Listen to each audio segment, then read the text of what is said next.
Den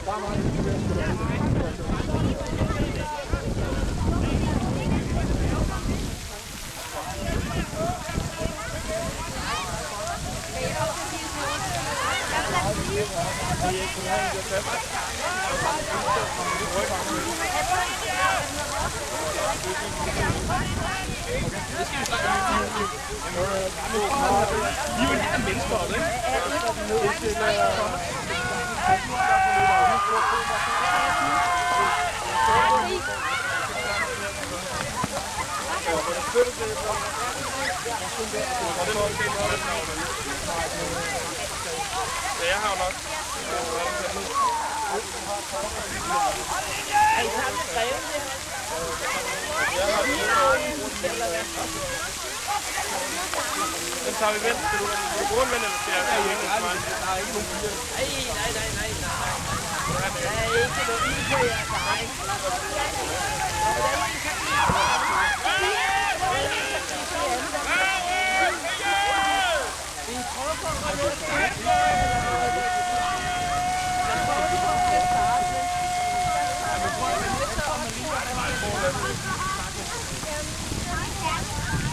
Ham der er lederen på mennesker, ikke?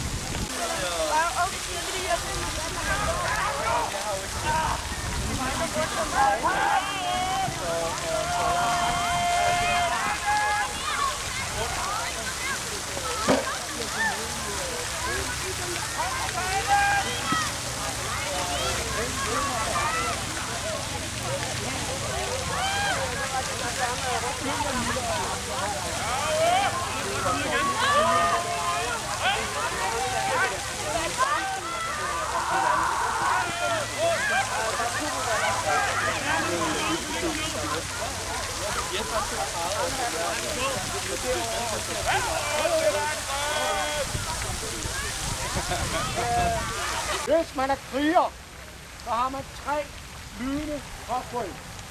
Hvis man er tyv, så har man 2 lydende gråsfrø. Hvis man er troldmand eller præst, så har man 1 lydende gråsfrø. Og hvis man har stillet herude mange gange, eller hvis man har rustning på, og der er nogle regler med det her.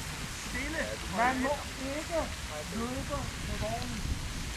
Det er jo en tung vogn, og det er meget dyre handelsvarer med, så man må ikke løbe med. Man må heller ikke gå ude om ruten. Man må altså ikke gå ind i skoven eller sådan noget, man skal holde sig på bilen. Og vi kan ikke have alle de her sådan folk, der render rundt og tror, at det er Simon selv. Jeg vil give general Udgårdsejkel ret. Sortelmernes område er stort og meget. Og den sti, vi står på her, den tilhører Sortelmerne. ja, det er vores. Vi er elvere. Og nu gennemført en gammel ret. Sværhedsret. Og her har vi lige reddet jer. Ja, og det var vi glade for. Yderst taknemmelige. Så er vi ikke hurra. Jo, men vi vil også gerne have lidt... Jeg sagde hurra. Men de 3 gange. respekterer Nej, høj loven. den der. Altså, Vær klar. så. Hey. Wow, det er Sortelmer, der Så er det godt. Ikke nogen gode udvidelser her. Ja, jeg er bange for, at det er Sortelmer. Legionen skal nok finde af det her. Ja. Jo. Det er jo det jeres gode ret til. De har købt landet. Det der med at komme med svær og krister og hammer og stav, det er altså ikke godt nok. Vi er vel civiliserede mennesker.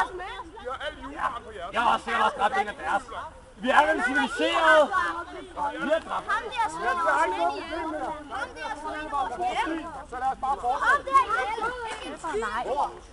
Så.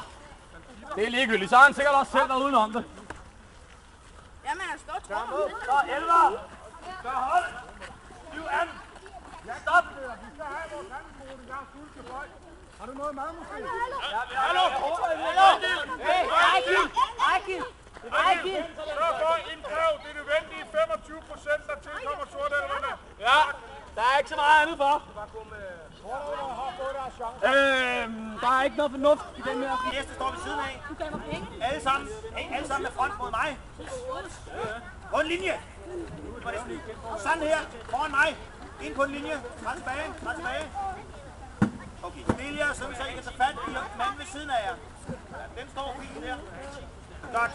Og dig, om bagved der. Dig, der står allerbagerst. Stil dig ned for enden der. Godt. Ja, jeg fortryder jo næsten den dag, hvor jeg købte jer ud af fængslet. I ligner jo nogle usselbrygge og skumhumler alle sammen. Jeg siger, jeg skulle aldrig have betalt jeres løsesum i fængslet. Nu skal I regne med at få lov til at betale tilbage med jeres blod, sved og tårer. Det skal jeg nok sørge for. Nu skal vi ud på en sindssygt farlig ekspedition. Vi skal drage afsted med handelskaravanen, hvor vi skal beskytte ikke bare mine interesser, men også nogle få af jeres, og også vores ædle patronus, nemlig sortelverne, som har lovet os visse fordele. I må se at komme ud og rulle, fordi jeg skal have nogle varer hjem. Jamen, jeg venter på dværgene. Har I tænkt jer at køre sammen? Altså, jeg ved ikke, hvad dværgene vil, men der er mange, man siger. Nu skal I høre her. Hvis vi bliver overfaldet, så er den første og vigtigste prioritet, at I beskytter mit liv med jeres. Skulle der komme en vildfaren pil, så kaster I jer ind foran den, så jeg bliver reddet. Er I med på den? Ja! Hvad siger du? Hvad siger du? Har jeg betalt for, at du kunne komme ud af spjældet, din ryggesløse skidtknægt, hva'? Hvis ikke det var for mig, så havde du fået hugget hænderne af i den usle landsby, hvor jeg fandt dig. Nå, altså, første prioritet er at beskytte mig for enhver pris. Anden prioritet er at beskytte varerne for enhver pris. Hvis vognen er ved at løbe løbsk og køre ud over kanten, så kaster du dig ind over hjulene for at stoppe den. Er du med? Jeg kan ikke høre dig. Det var godt. Det var det svar, jeg ville have. Derudover, så skal vi jo have valgt en sergeant. Alle dem, der ønsker at stille op som sergeant, gå derover. Okay. Vi andre, vi tager lige vognen og trækker den herhen af. General Ejgil! General Ejgil!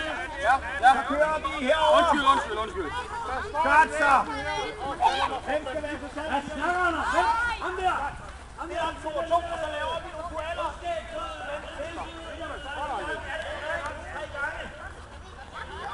Ja, men jeg er ikke noget op igen. Godt. Hey. Hold lige på afstand fra diplomaten. Ingen respekt! Hvem? Jeg er 2. Æren for at være sergeant. Den første, der bliver ramt 3 gange. Og det skal være færre, så smid dit skjold. Sådan. Jeg vil se ægte kamp. Ja, det er så bedre ud end ordentligt. Nej, det venter vi med. Godt. Et våben kun. Så må du bruge langt. Okay. På min kommando. Dræb hinanden. Sig det, så du mener det! Det var vist en til hver. Nu er I begge til kun 2 tilbage. Hvad? Aflæggeren. Okay.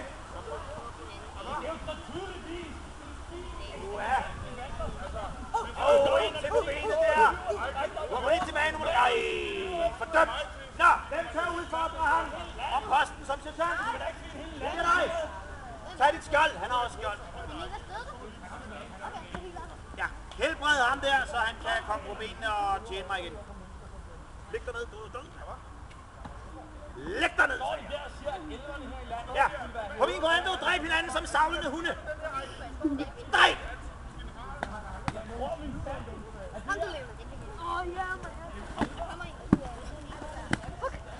Ja, smukt slag! Og så!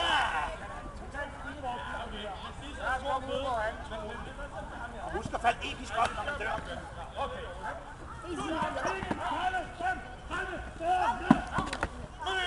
Lad mig gå benet der. Hey! Så giv den det sidste, drenge. Jeg vil se, hvem der tager.